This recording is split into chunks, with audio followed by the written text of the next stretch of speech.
And there's a room on the 3rd floor that kind of comes in by the elevator and then behind the elevator. And they stuck a little cot in there, and they put a dresser in there, and they said, you can live in this room for 2 months. And no one else was living in the castle except in the basement. There were a couple staff people living down in the basement. And at night, when I would go to bed, sometimes at about 2 o'clock in the morning, and it wasn't every night, but sometimes I would hear the elevator. And it would come up from the basement, and it would stop on the 3rd floor, right in front of where I was sleeping. And I would go and I'd look to see if there was anyone there, and there was no one in the elevator. And the elevator would just sit there on the 3rd floor. And then I'd go back and try to sleep, and then I would hear footsteps coming down the stairs from the tower. You know, there's a tower on the front of the castle here, and there's a real long set of steps. And I would hear them come down the steps, and I'd go and I'd look, and I wouldn't see anyone. And I'd go back behind into my room, and suddenly I'd hear the elevator door open and close, and the elevator would go down all the way to the basement.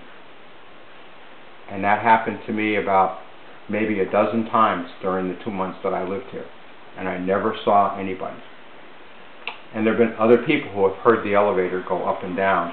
And some people who swear that the elevator stops at the 2nd floor, which is where the bedroom was for the Forsmans, and that they could actually hear the old wooden wheelchair that Mrs. Forsman used to live in go down the hallways. And, you know, who knows?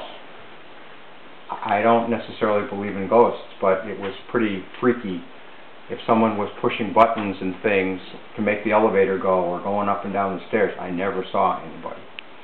So that was one of my stories. And there have been some times when people have stayed here, and they've gone to bed, they've turned out the lights, or they've blown out a candle if they had a candle burning, and then came down in the morning and the lights were all on, the candle was lit again.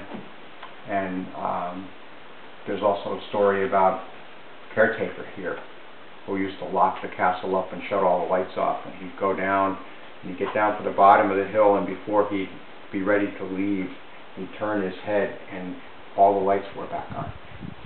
And he'd come back and he couldn't find anybody. Or that he would go and come back 2 days later and the place was still all locked up and all the lights were on. So there have been a lot of stories like that over the years.